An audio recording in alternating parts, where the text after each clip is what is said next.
इस वीडियो में हम आपको कुरान पाक की दो अजीम और बाबरकत सूरतें सुनाने जा रहे हैं, सूरह यासीन और सूरह रहमान। अगर आप इन दोनों सूरतों को सिर्फ एक मर्तबा भी दिल से सुन लें तो इंशाअल्लाह आपके बिगड़े हुए काम बनना शुरू हो जाएंगे। दोस्तों, सूरह यासीन को कुरान का दिल कहा जाता है और सूरह रहमान दिलों को सुकून देने वाली सूरत है। ये ऐसी बाबरकत सूरतें हैं कि जिस नेक मकसद के लिए भी न सुना जाए, अल्लाह के हुक्म से वो मकसद पूरा हो जाता है। जिस घर में इन सूरतों की तिलावत होती है वहां बेशुमार बरकतें नाजिल होती हैं और अल्लाह ताला इस घर के लोगों को परेशानियों और मुसीबतों से महफूज रखता है। अगर आप रोजाना सूरह यासीन और सूरह रहमान सुनने का मामूल बना लें तो कामयाबी आपका मुकद्दर बन सकती है। अगर आपको लगता है कि आपके घर या कारोबार पर किसी की नजर है या रिस्क में तंगी है तो अपने घर या दुकान में इन सूरतों को चलाएं। इंशाअल्लाह बुरी नजर, जादू और दीगर मनफी असरात खत्म हो जाएंगे और रिस्क में बेपनाह बरकत होगी। याद रखें, इन सूरतों को सिर्फ सुनना है, लेकिन शर्त यह है कि जब सुनना शुरू करें तो मुकम्मल सुने, अधूरा न छोड़ें। अगर आप कुरान पाक से मोहब्बत करते हैं तो इस वीडियो को अभी लाइक करें। आखिर में दुआ है, या अल्लाह, जो लोग सूरह यासीन और सूरह रहमान को मुकम्मल सुनते हैं, अपनी रहमत से उनकी तमाम परेशानियां दूर फरमा, उनके बिगड़े काम बना दे और उनकी जायज हाजात को पूरा फरमा। आमीन। दोस्तों, कमेंट में आमीन जरूर लिखें। क्या पता किसकी जुबान से निकली दुआ कबूल हो जाए। अब अपने दिल में नेक मकसद रखकर इन मुबारक सूरतों को सुने। बिस्मिल्लाहिर्रहमानिर्रहीम। यासीन वल कुरआनिल हकीम, इन्नका लमिनल मुरसलीन अला सिरातिन मुस्तकीम, तंज़ीलल अज़ीज़िर रहीम, लितुंज़िर कौमन मा उन्ज़िर आबाउहुम फहुम गाफिलून। लक़द हक़्क़ल क़ौलु अला अक्सरिहिम फहुम ला युमिनून। इन्ना जअलना फी अअनाक़िहिम अग़लालन फ़हिय इलल अज़क़ानि फ़हुम मुक़महून। वजअलना मिन बैन अयदीहिम सद्दन व मिन खल्फ़िहिम सद्दन फ़अग़शयनाहुम फ़हुम ला युबसिरून। वसवाउन अलैहिम अअंज़रतहुम अम लम तुंज़िरहुम ला युमिनून। इन्नमा तुंज़िरु मन इत्तबअ अज़्ज़िक्र व खशियर रहमान बिलग़ैब फबश्शिरहु बिमग़फ़िरतिन व अज्रिन करीम। इन्ना नहनु नुह्यिल मौता व नक्तुबु मा क़द्दमू व आसारहुम व कुल्ल शैइन अहसयनाहु फी इमामिन मुबीन। वदरिब लहुम मसलन अस्हाबल क़रियह इज़ जाअहल मुरसलून। إذ أرسلنا إليهم اثنين فكذبوهما فعززنا بثالث فقالوا إنا إليكم مرسلون. قالوا ما أنتم إلا بشر مثلنا وما أنزل الرحمن من شيء إن أنتم إلا تكذبون. قالوا ربنا يعلم إنا إليكم لمرسلون وما علينا إلا البلاغ المبين. قالوا إنا تطيرنا بكم لئن لم تنتهوا لنرجمنكم وليمسنكم منا عذاب أليم. قالوا طائركم معكم أئن ذكرتم بل أنتم قوم مسرفون وجاء من أقصى المدينة رجل يسعى قال يا قوم اتبعوا المرسلين اتبعوا من لا يسألكم أجرا وهم مهتدون وما لي لا أعبد الذي فطرني وإليه ترجعون أأتخذ من دونه آلهة إن يردني الرحمن بضر لا تغن عني شفاءتهم شيئا ولا ينقذون إني إذا لفي ضلال مبين إني آمنت بربكم فاسمعون قيل ادخل الجنة قال يا ليت قومي يعلمون بما غفر لي ربي وجعلني من المكرمين وما أنزلنا على قومه من بعده من جود من السماء وما كنا منزلين إن كانت إلا صيحة واحدة فإذا هم خامدون يا حسرة على العباد ما يأتيهم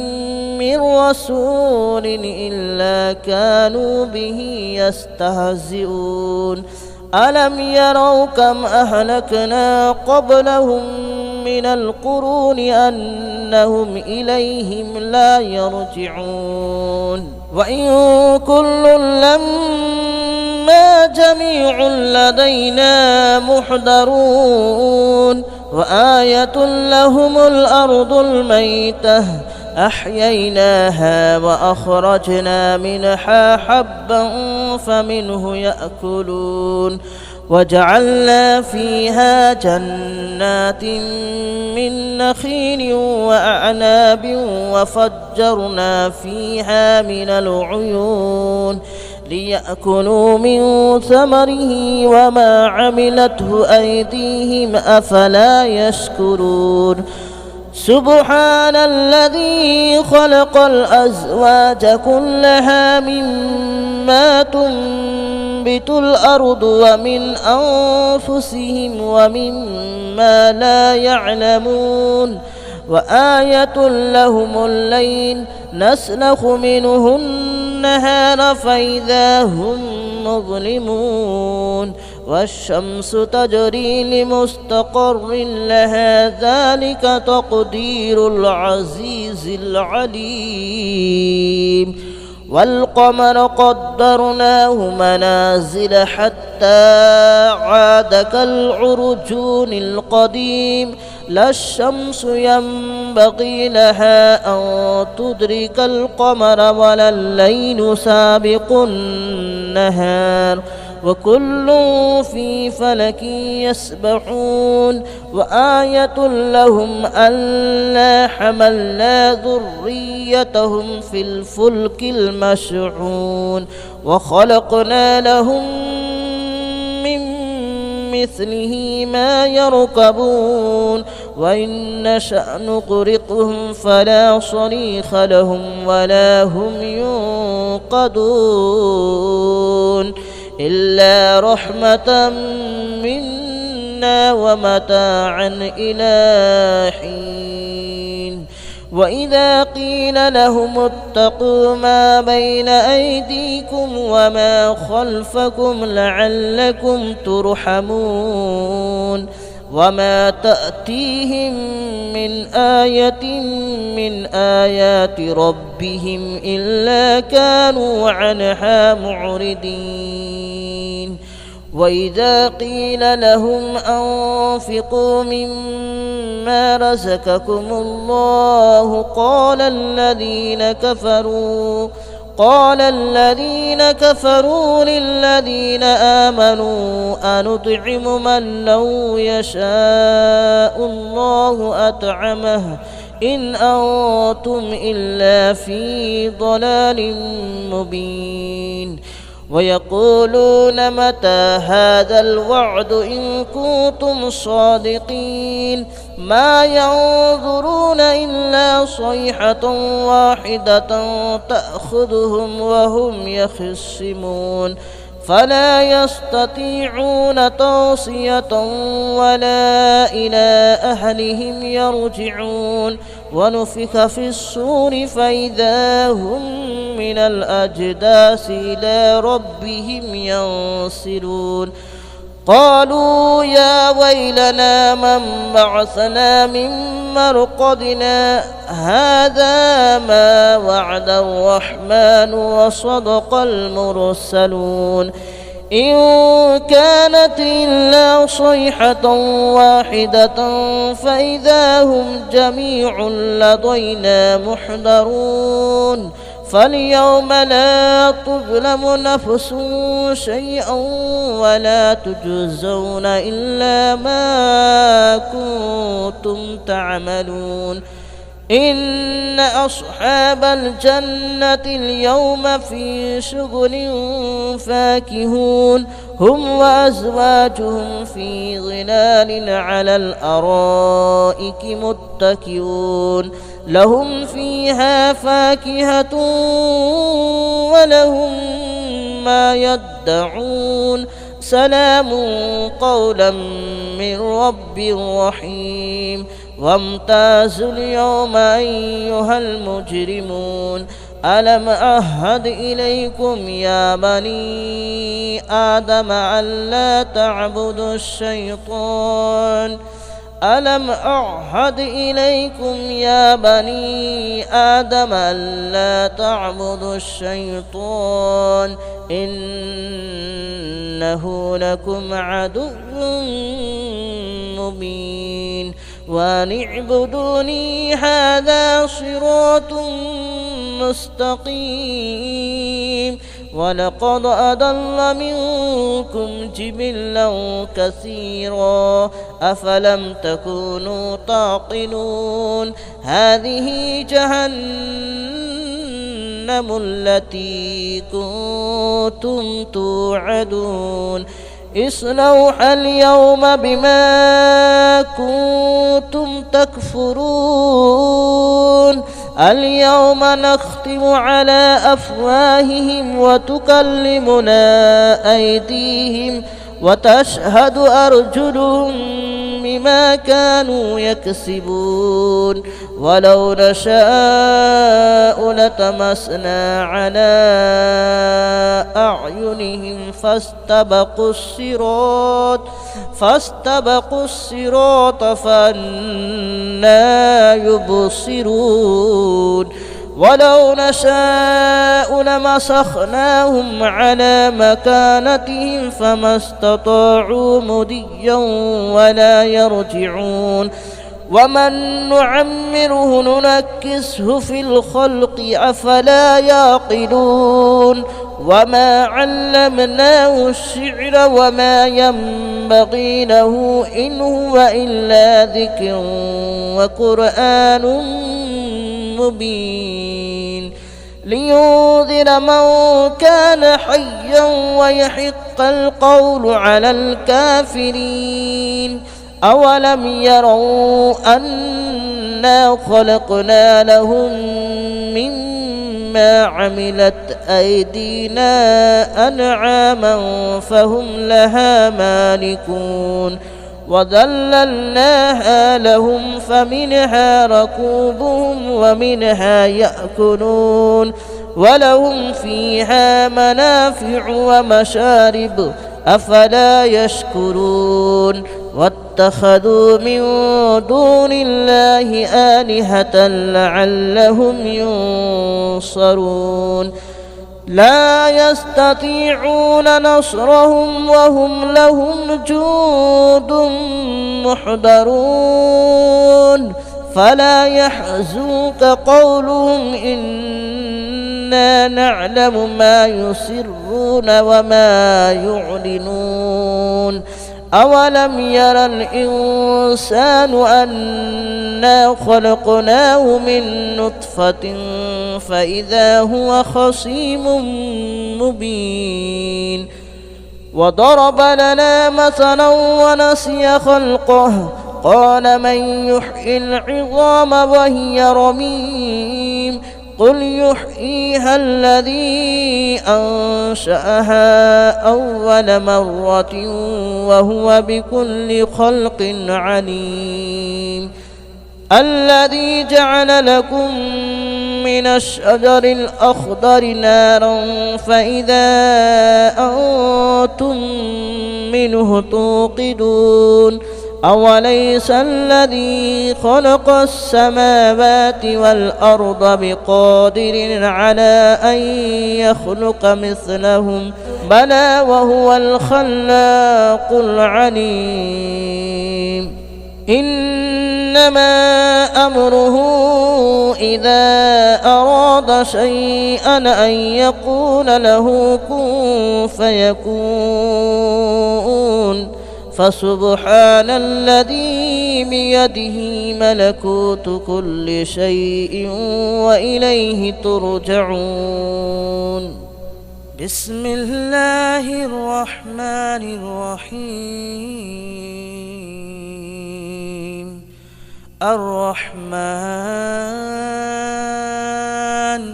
علم القرآن خلق الإنسان علمه البيان الشمس والقمر بحسبان والنجم والشجر يسجدان والسماء رفعها ووضع الميزان ألا تطغوا في الميزان وأقيموا الوزن بالقسط ولا تخسروا الميزان والأرض وضعها للأنام فيها فاكهة والنخل ذات الأكمام والحب ذو العصف والريحان فبأي آلاء ربكما تكذبان خلق الإنسان من صلصال كالفخار وخلق الجان من مارج من نار فبأي آلاء ربكما تكذبان رب المشرقين ورب المغربين فبأي آلاء ربكما تكذبان مرج البحرين يلتقيان بينهما برزخ لا يبغيان فبأي آلاء ربكما تكذبان يخرج منهما اللؤلؤ والمرجان فبأي آلاء ربكما تكذبان وله الجوار المنشآت في البحر كالأعلام فبأي آلاء ربكما تكذبان كل من عليها فان ويبقى وجه ربك ذو الجلال والإكرام فبأي آلاء ربكما تكذبان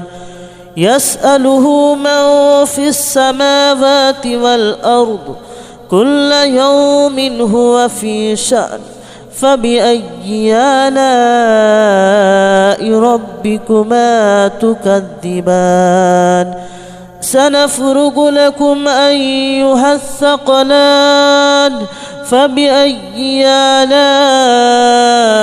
ربكما تكذبان يا معشر الجن والإنس إن استطعتم أن تنفذوا من أقطار السماوات والأرض فانفذوا لا تنفذون إلا بسلطان فبأي آلاء ربكما تكذبان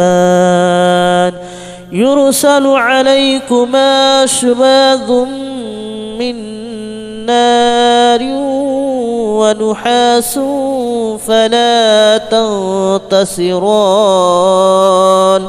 فبأي آلاء ربكما تكذبان فإذا انشقت السماء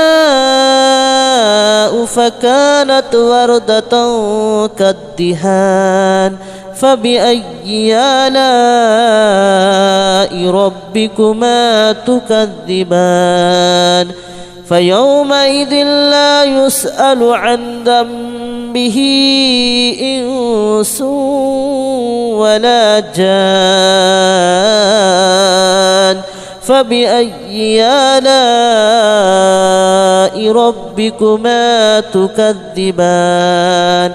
يعرف المجرمون بسيماهم فيؤخذ بالنواصي والأقدام فبأي آلاء ربكما تكذبان هذه جهنم التي يكذب بها المجرمون يطوفون بينها وبين حميم آن فبأي آلاء ربكما تكذبان ولمن خاف مقام ربه جنتان فبأي آلاء ربكما تكذبان ذواتا أفنان فبأي آلاء ربكما تكذبان فيهما عينان تجريان فبأي آلاء ربكما تكذبان فيهما من كل فاكهة زوجان فبأي آلاء ربكما تكذبان متكئين على فرش بطائنها من استبرق وجنى الجنتين دان فبأي آلاء ربكما تكذبان فيهن قاصرات الطرف لم يطمثهن إنس قبلهم ولا جان فبأي آلاء ربكما تكذبان كأنهن الياقوت والمرجان فبأي آلاء ربكما تكذبان هل جزاء الإحسان إلا الإحسان فبأي آلاء ربكما تكذبان ومن دونهما جنتان فبأي آلاء ربكما تكذبان مدهامتان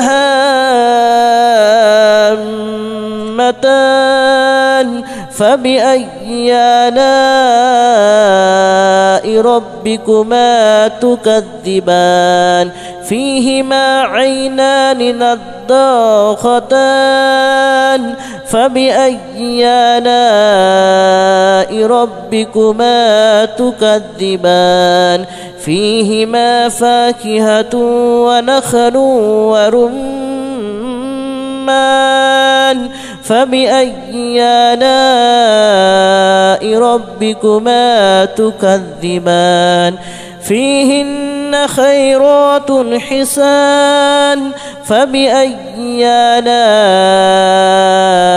ربكما تكذبان حور مقصورات في الخيام فبأي آلاء ربكما تكذبان لم يطمثهن إنس قبلهم ولا جان فبأي آلاء ربكما تكذبان متكئين على رفرف خضر وأبقري حسان فبأي آلاء ربكما تكذبان تبارك اسم ربك ذي الجلال والإكرام بسم الله الرحمن الرحيم إذا وقعت الواقعة ليس لوقعتها كاذبة خافضة رافعة إذا رجت الأرض رجا وبست الجبال بسا فكانت هباء منبثا وكنتم أزواجا ثلاثة فأصحاب الميمنة ما أصحاب الميمنة وأصحاب المشأمة ما أصحاب المشأمة والسابقون السابقون أولئك المقربون في جنات النعيم ثلة من الأولين وقليل من الآخرين على سرر موضونة متكئين عليها متقابلين يطوف عليهم ولدان مخلدون بأكواب وأباريق وكأس من معين لا يصدعون عنها ولا ينزفون وفاكهة مما يتخيرون ولحم طير مما يشتهون وحور عين كأمثال اللؤلؤ المكنون جزاء بما كانوا يعملون لا يسمعون فيها لغوا ولا تأثيما إلا قليلا سلاما سلاما وأصحاب اليمين ما أصحاب اليمين في سدر مخدود وطلح منضود وظل ممدود وماء مسكوب مكذوب وفاكهة كثيرة لا مقطوعة ولا ممنوعة وفرش مرفوعة إنا أنشأناهن إن شاء فجعلناهن أبكارا عربا أترابا لأصحاب اليمين ثلة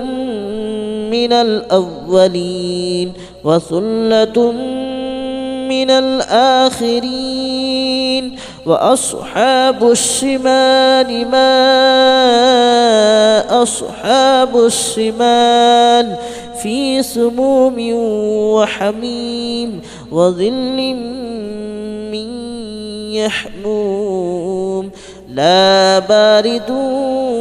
ولا كريم إنهم كانوا قبل ذلك مترفين وكانوا يصرون على الحنث العظيم وكانوا يقولون أئذا متنا وكنا ترابا وعظاما أئنا لمبعوثون أو آباؤنا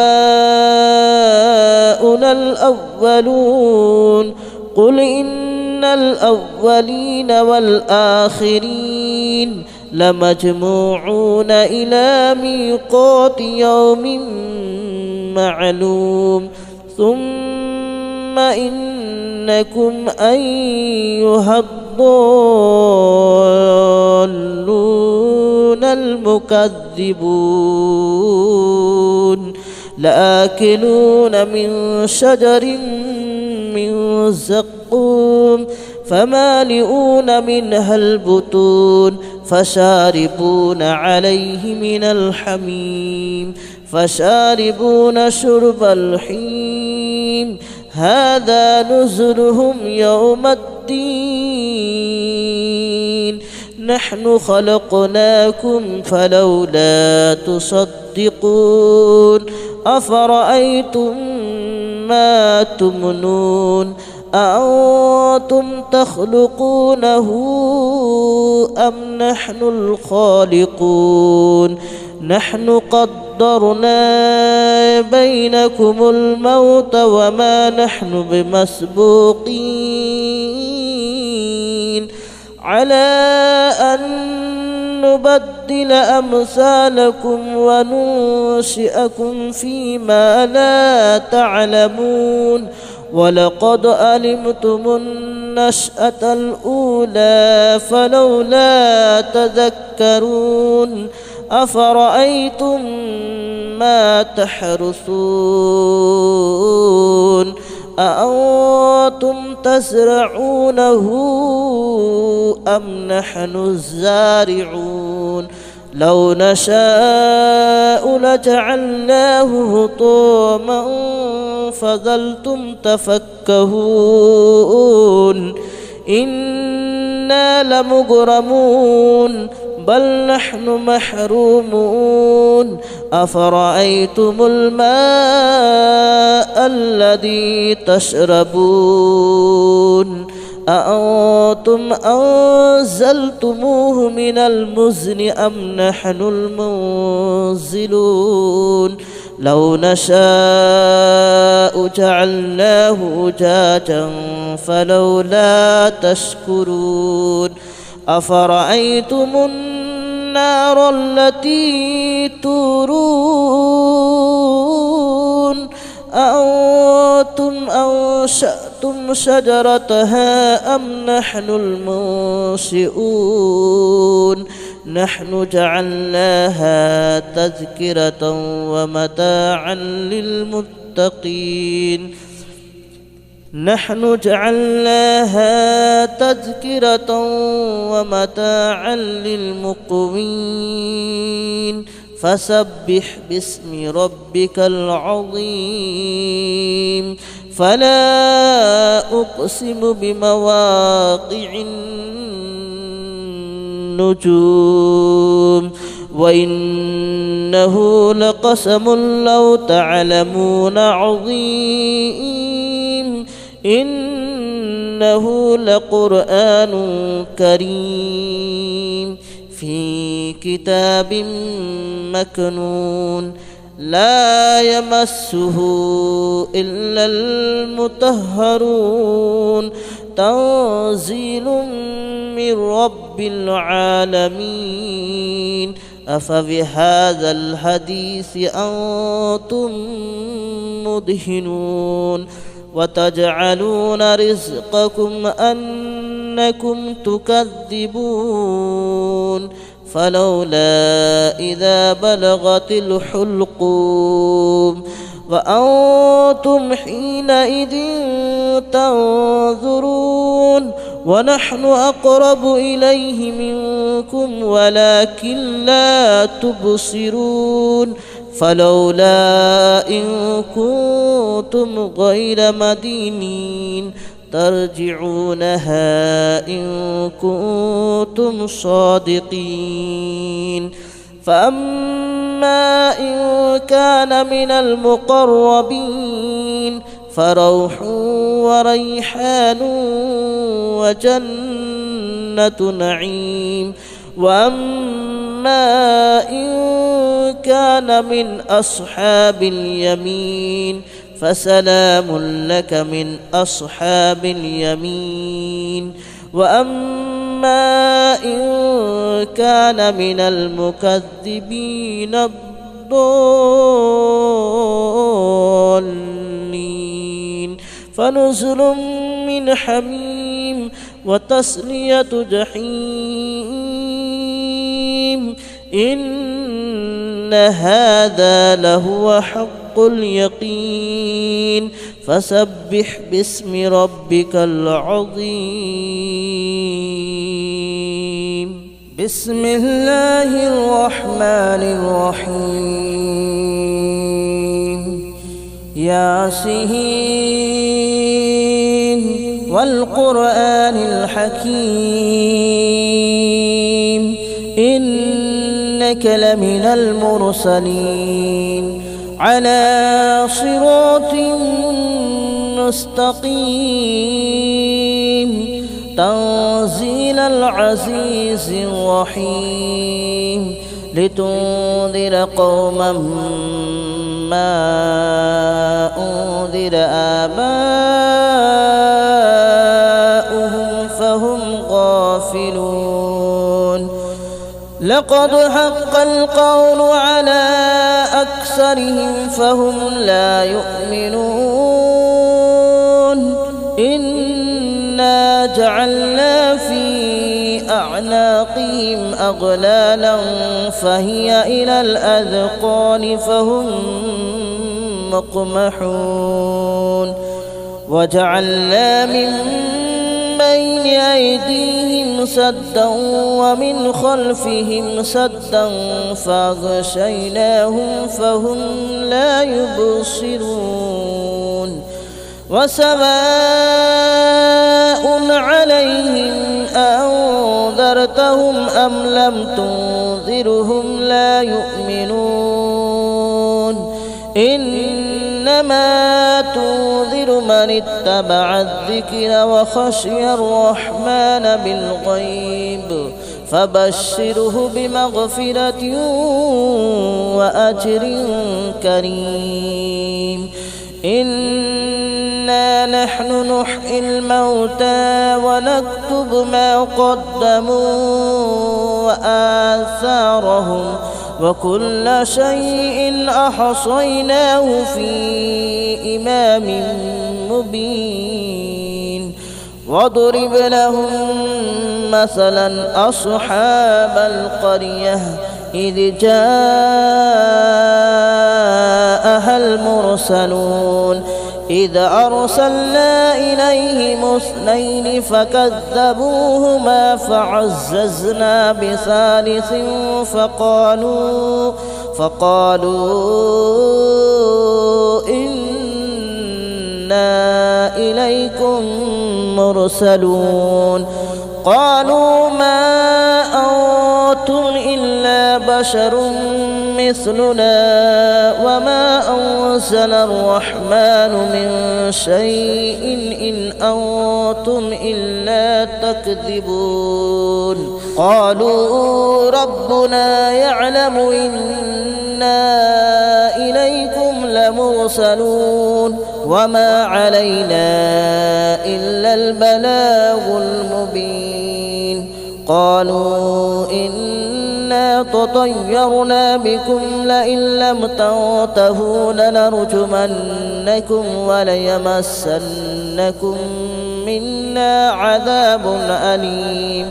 قالوا طائركم معكم أئن ذكرتم بل أنتم قوم مسرفون وجاء من أقصى المدينة رجل يسعى قال يا قوم اتبعوا المرسلين اتبعوا من لا يسألكم أجرا وهم مهتدون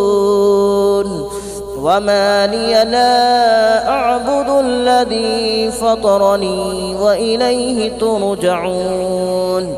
أأتخذ من دونه آلهة إن يردني الرحمن بضر لا تغن عني شفاءتهم شيئا ولا ينقذون إني إذا لفي ضلال مبين آمنت بربكم فاسمعون قيل ادخل الجنة قال يا ليت قومي يعلمون بما غفر لي ربي وجعلني من المكرمين وما أنزلنا على قومه من بعده من جود من السماء وما كنا منزلين إن كانت إلا صيحة واحدة فإذا هم خامدون يا حسرة على العباد ما يأتيهم من رسول إلا كانوا به يستهزئون ألم يروا كم أهلكنا قبلهم من القرون أنهم إليهم لا يرجعون وإن كل لما جميع لدينا محضرون وآية لهم الأرض الميتة أحييناها وأخرجنا منها حبا فمنه يأكلون وجعلنا فيها جنات من نخيل وأعناب وفجرنا فيها من العيون ليأكلوا من ثمره وما عملته أيديهم أفلا يشكرون سبحان الذي خلق الأزواج كلها مما تنبت الأرض ومن أنفسهم ومما لا يعلمون وآية لهم الليل نسلخ منه النهار فإذا هم مظلمون والشمس تجري لمستقر لها ذلك تقدير العزيز العليم والقمر قدرناه منازل حتى عاد كالعرجون القديم لا الشمس ينبغي لها أن تدرك القمر ولا الليل سابق النهار وكل في فلك يسبحون وآية لهم ألا حملنا ذريتهم في الفلك المشحون وخلقنا لهم من مثله ما يركبون وإن نشأ نغرقهم فلا صريخ لهم ولا هم ينقذون إلا رحمة منا ومتاعا إلى حين وإذا قيل لهم اتقوا ما بين أيديكم وما خلفكم لعلكم ترحمون وما تأتيهم من آية من آيات ربهم إلا كانوا عنها معرضين وإذا قيل لهم أنفقوا مما رزقكم الله قال الذين كفروا للذين آمنوا أنطعم من لو يشاء الله أطعمه إن أنتم إلا في ضلال مبين ويقولون متى هذا الوعد إن كنتم صادقين ما ينظرون إلا صيحة واحدة تأخذهم وهم يخصمون فلا يستطيعون توصية ولا إلى أهلهم يرجعون ونفخ في الصور فإذا هم من الأجداث إلى ربهم ينسلون قالوا يا ويلنا من بعثنا من مرقدنا هذا ما وعد الرحمن وصدق المرسلون إن كانت إلا صيحة واحدة فإذا هم جميع لدينا محضرون فاليوم لا تظلم نفس شيئا ولا تجزون إلا ما كنتم تعملون إن أصحاب الجنة اليوم في شغل فاكهون هم وأزواجهم في ظلال على الأرائك متكئون لهم فيها فاكهة ولهم ما يدعون سلام قولا من رب رحيم وامتازوا اليوم أيها المجرمون ألم أعهد إليكم يا بني آدم ألا تعبدوا الشيطان ألم أعهد إليكم يا بني آدم ألا تعبدوا الشيطان إنه لكم عدو مبين وأن اعبدوني هذا صراط مستقيم ولقد أضل منكم جبلا كثيرا أفلم تكونوا تعقلون هذه جهنم التي كنتم توعدون اصلوها اليوم بما كنتم تكفرون اليوم نختم على أفواههم وتكلمنا أيديهم وتشهد أرجلهم بما كانوا يكسبون ولو نشاء لطمسنا على أعينهم فاستبقوا الصراط فأنى يبصرون ولو نشاء لمسخناهم على مكانتهم فما استطاعوا مضيا ولا يرجعون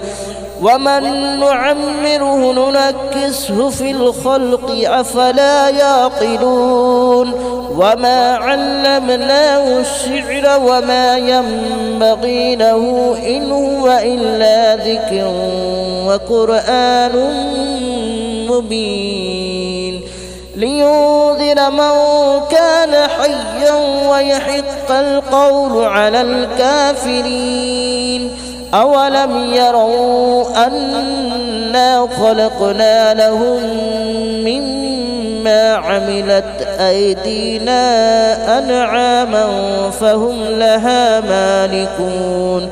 وذللناها لهم فمنها ركوبهم ومنها يأكلون ولهم فيها منافع ومشارب أفلا يشكرون واتخذوا من دون الله آلهة لعلهم ينصرون لا يستطيعون نصرهم وهم لهم جند محضرون فلا يحزنك قولهم إنا نعلم ما يسرون وما يعلنون أولم يرى الإنسان أنا خلقناه من نطفة فإذا هو خصيم مبين وضرب لنا مثلا ونسي خلقه قال من يحيي العظام وهي رميم قل يحييها الذي أنشأها أول مرة وهو بكل خلق عليم الذي جعل لكم من الشجر الأخضر نارا فإذا أنتم منه توقدون أوليس الذي خلق السماوات والأرض بقادر على أن يخلق مثلهم بلى وهو الخلاق العليم إنما أمره إذا أراد شيئا أن يقول له كن فيكون فسبحان الذي بيده ملكوت كل شيء وإليه ترجعون بسم الله الرحمن الرحيم الرحمن علم القرآن خلق الإنسان علمه البيان الشمس والقمر بحسبان والنجم والشجر يسجدان والسماء رفعها ووضع الميزان ألا تطغوا في الميزان وأقيموا الوزن بالقسط ولا تخسروا الميزان والأرض وضعها للأنام فيها فاكهة والنخل ذات الأكمام والحب ذو العصف والريحان فبأي آلاء ربكما تكذبان خلق الإنسان من صلصال كالفخار وخلق الجان من مارج من نار فبأي آلاء ربكما تكذبان رب المشرقين ورب المغربين فبأي آلاء ربكما تكذبان مرج البحرين يلتقيان بينهما برزخ لا يبغيان فبأي آلاء ربكما تكذبان يخرج منهما اللؤلؤ والمرجان فبأي آلاء ربكما تكذبان وله الجوار المنشآت في البحر كالأعلام فبأي آلاء ربكما تكذبان كل من عليها فان ويبقى وجه ربك ذو الجلال والإكرام فبأي آلاء ربكما تكذبان يسأله من في السماوات والأرض كل يوم هو في شأن فبأي آلاء ربكما تكذبان سنفرغ لكم أيها الثقلان فبأي آلاء ربكما تكذبان يا معشر الجن والإنس إن استطعتم أن تنفذوا من أقطار السماوات والأرض فانفذوا لا تنفذون إلا بسلطان فبأي آلاء ربكما تكذبان يرسل عليكما شواظ من نار ونحاس فلا تنتصران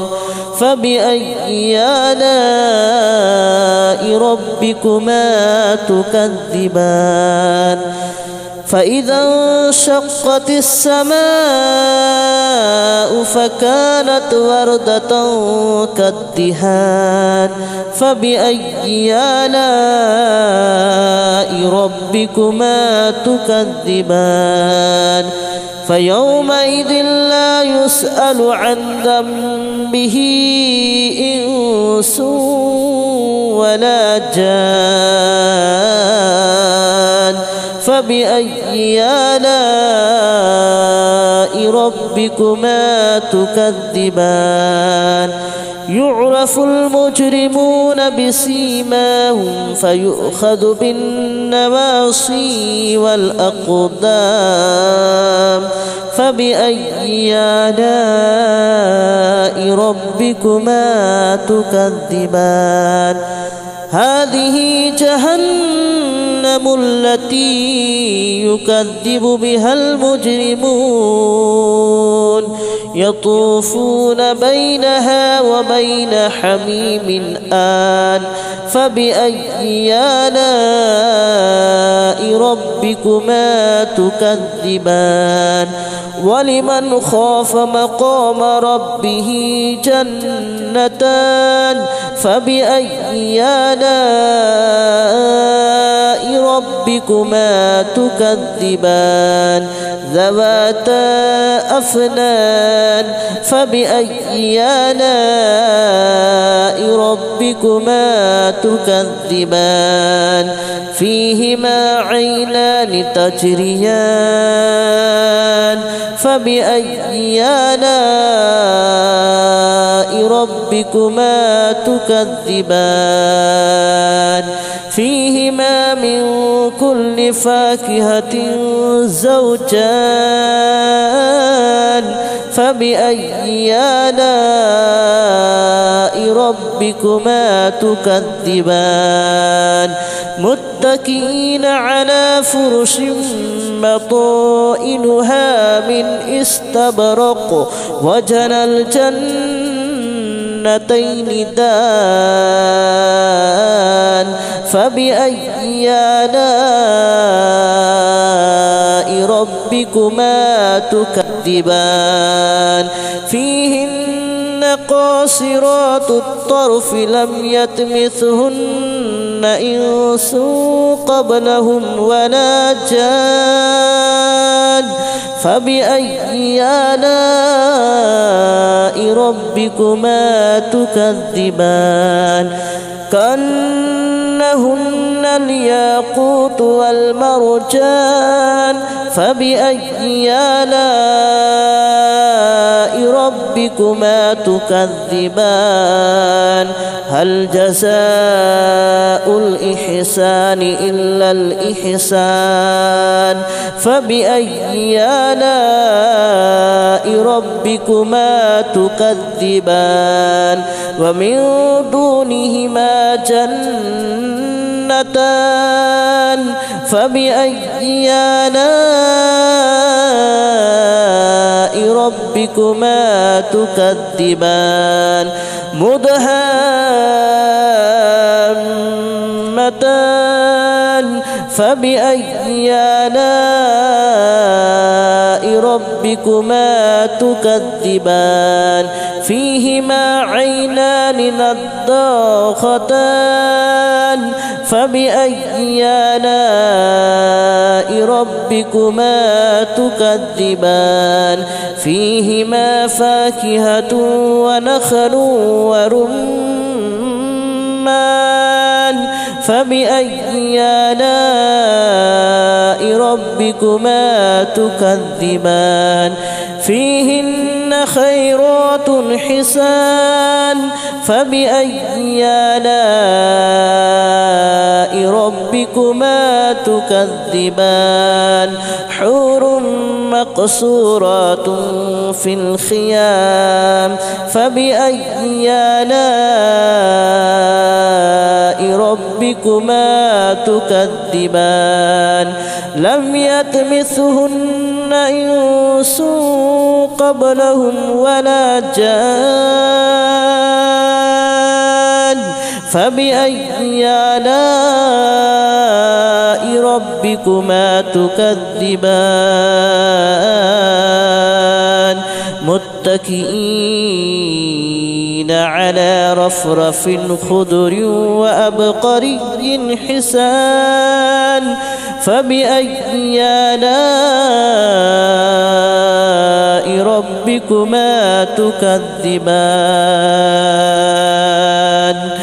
تبارك اسم ربك ذي الجلال والإكرام بسم الله الرحمن الرحيم إذا وقعت الواقعة ليس لوقعتها كاذبة خافضة رافعة إذا رجت الأرض رجا وبست الجبال بسا فكانت هباء منبثا وكنتم أزواجا ثلاثة فأصحاب الميمنة ما أصحاب الميمنة وأصحاب المشأمة ما أصحاب المشأمة والسابقون السابقون أولئك المقربون في جنات النعيم ثلة من الأولين وقليل من الآخرين على سرر موضونة متكئين عليها متقابلين يطوف عليهم ولدان مخلدون بأكواب وأباريق وكأس من معين لا يصدعون عنها ولا ينزفون وفاكهة مما يتخيرون ولحم طير مما يشتهون وحور عين كأمثال اللؤلؤ المكنون جزاء بما كانوا يعملون لا يسمعون فيها لغوا ولا تأثيما إلا قليلا سلاما سلاما وأصحاب اليمين ما أصحاب اليمين في سدر مخضود وطلح منضود وظل ممدود وماء مسكوب وفاكهة كثيرة لا مقطوعة ولا ممنوعة وفرش مرفوعة إنا أنشأناهن إن شاء فجعلناهن أبكارا عربا أترابا لأصحاب اليمين ثلة من الأولين وثلة من الآخرين وأصحاب الشمال ما أصحاب الشمال في سموم وحميم وظل من يحموم لا بارد ولا كريم إنهم كانوا قبل ذلك مترفين وكانوا يصرون على الحنث العظيم وكانوا يقولون أئذا متنا وكنا ترابا وعظاما أئنا لمبعوثون أو آباؤنا الأولون قل إن الأولين والآخرين لمجموعون إلى ميقات يوم معلوم ثم إنكم أيها الضالون المكذبون لآكلون من شجر من زقوم فمالئون منها البطون فشاربون عليه من الحميم فشاربون شرب الحميم هذا نزلهم يوم الدين نحن خلقناكم فلولا تصدقون أفرأيتم ما تمنون أأنتم تخلقونه أم نحن الخالقون نحن قدرنا بينكم الموت وما نحن بمسبوقين على أن نبدل أمثالكم وننشئكم فيما لا تعلمون ولقد علمتم النشأة الأولى فلولا تذكرون أفرأيتم ما تحرثون أأنتم تزرعونه أم نحن الزارعون لو نشاء لجعلناه هطاما فظلتم تفكهون إنا لمغرمون بل نحن محرومون أفرأيتم الماء الذي تشربون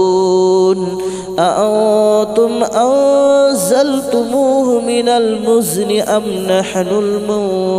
المنزلون لو نشاء جعلناه أجاجا فلولا تشكرون أفرأيتم النار التي تورون أأنتم أنشأتم شجرتها أم نحن المنشئون نحن جعلناها تذكرة ومتاعا للمتقين فسبح باسم ربك العظيم فلا أقسم بمواقع النجوم وإنه لقسم لو تعلمون عظيم إنه لقرآن كريم في كتاب مكنون لا يمسه إلا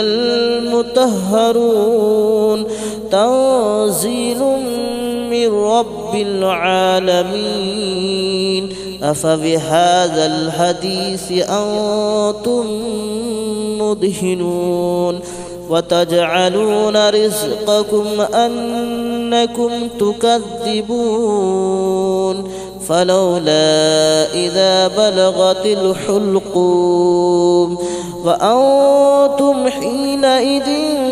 تنظرون ونحن أقرب إليه منكم ولكن لا تبصرون فلولا إن كنتم غير مدينين ترجعونها إن كنتم صادقين فأما إن كان من المقربين فروح وريحان وجنة نعيم وأما إن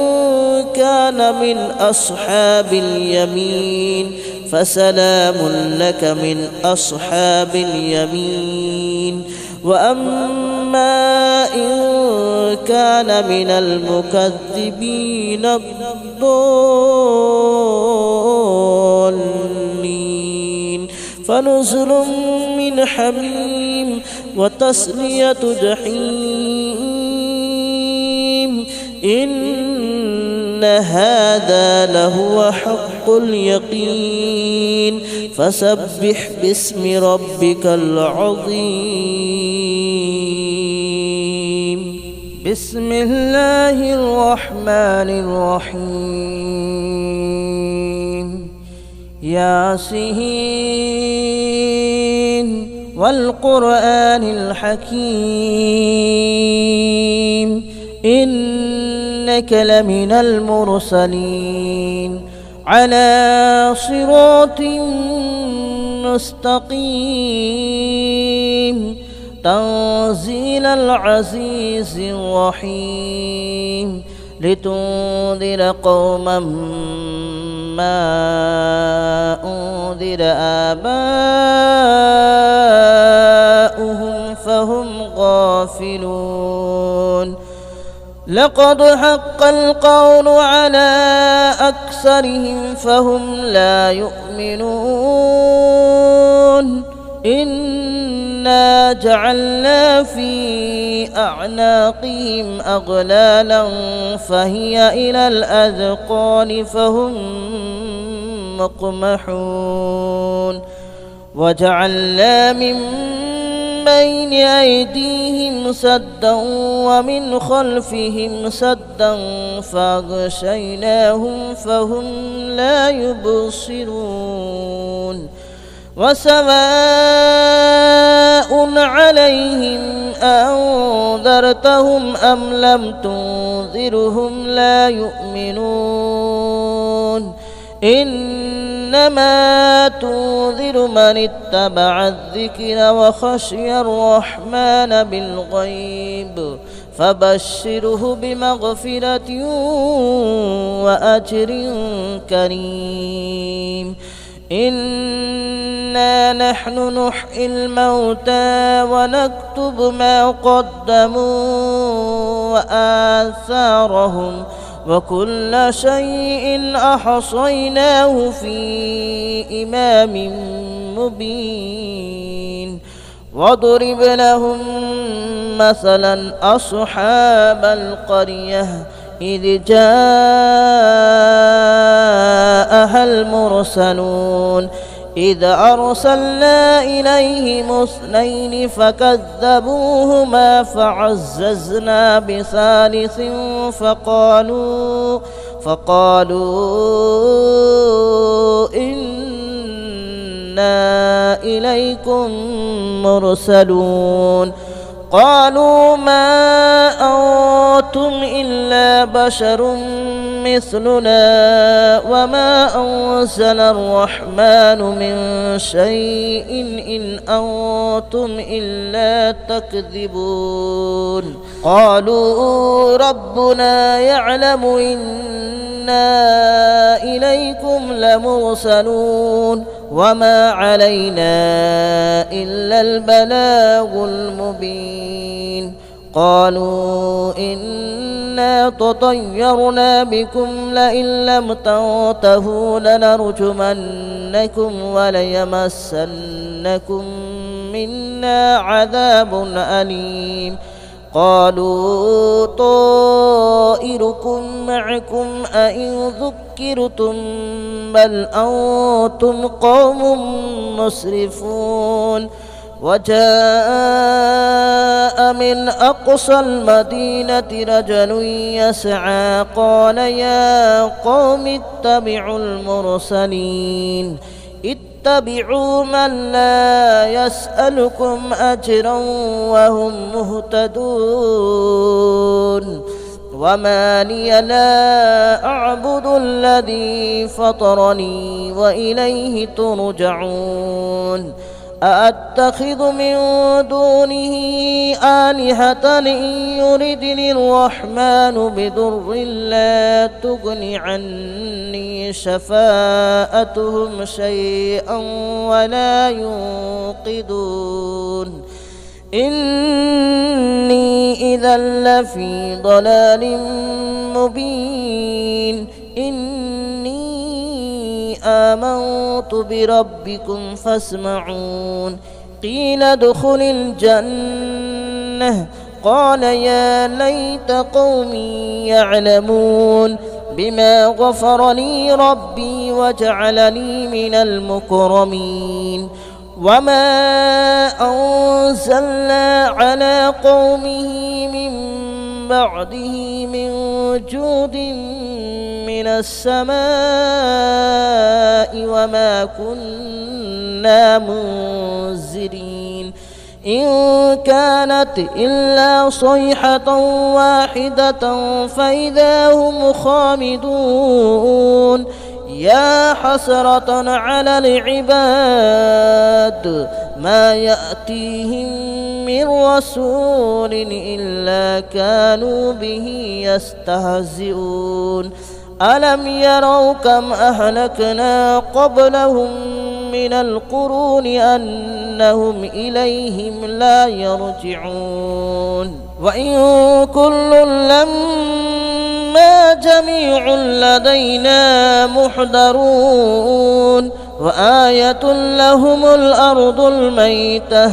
أحييناها وأخرجنا منها حبا فمنه يأكلون وجعلنا فيها جنات من نخيل وأعناب وفجرنا فيها من العيون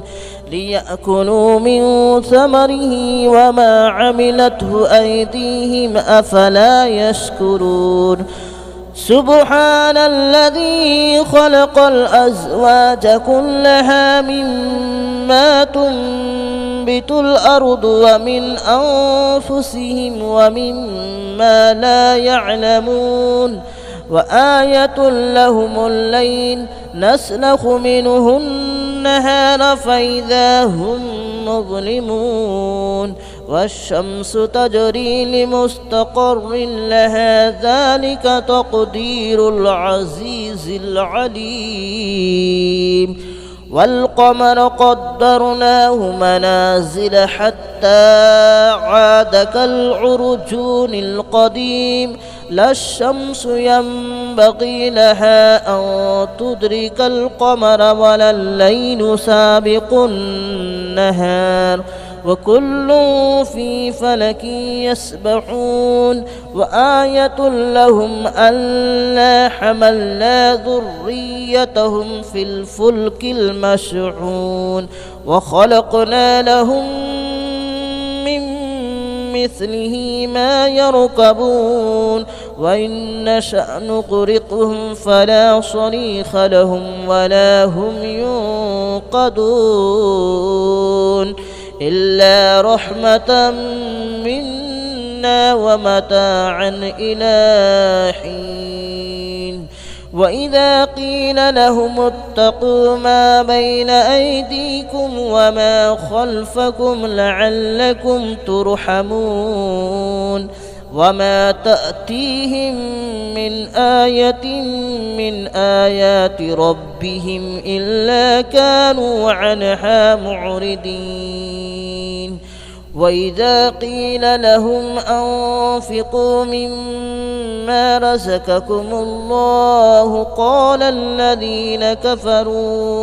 قال الذين كفروا للذين آمنوا أنطعم من لو يشاء الله أطعمه إن أنتم إلا في ضلال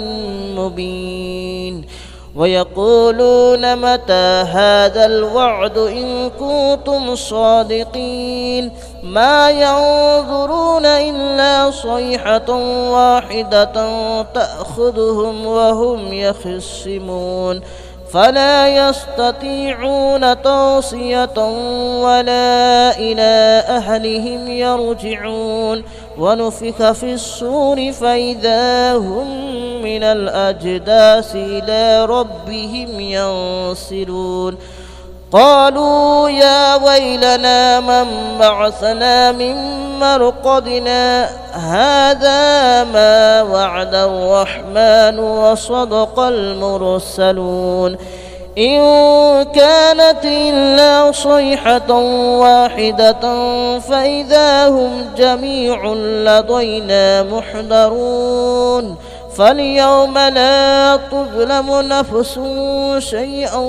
ولا تجزون إلا ما كنتم تعملون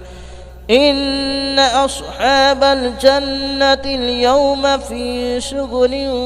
فاكهون هم وأزواجهم في ظلال على الأرائك متكئون لهم فيها فاكهة ولهم ما يدعون سلام قولا من رب رحيم وامتازوا اليوم أيها المجرمون ألم أعهد إليكم يا بني آدم ألا تعبدوا الشيطان ألم أعهد إليكم يا بني آدم ألا تعبدوا الشيطان إنه لكم عدو مبين وأن اعبدوني هذا صراط مستقيم ولقد أضل منكم جبلا كثيرا أفلم تكونوا تعقلون هذه جهنم التي كنتم توعدون اصلوها اليوم بما كنتم تكفرون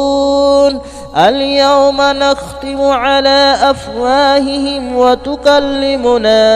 أيديهم وتشهد أرجلهم بما كانوا يكسبون ولو نشاء لطمسنا على أعينهم فاستبقوا الصراط فأنى يبصرون ولو نشاء لمسخناهم على مكانتهم فما استطاعوا مضيا ولا يرجعون ومن نعمره ننكسه في الخلق أفلا يعقلون وما علمناه الشعر وما ينبغي له إن هو إلا ذكر وقرآن مبين لينذر من كان حيا ويحق القول على الكافرين أولم يروا أنا خلقنا لهم مما عملت أيدينا أنعاما فهم لها مالكون وذللناها لهم فمنها ركوبهم ومنها يأكلون ولهم فيها منافع ومشارب أفلا يشكرون واتخذوا من دون الله آلهة لعلهم ينصرون لا يستطيعون نصرهم وهم لهم جند محضرون فلا يحزنك قولهم إنا نعلم ما يسرون وما يعلنون أولم ير الإنسان أنا خلقناه من نطفة فإذا هو خصيم مبين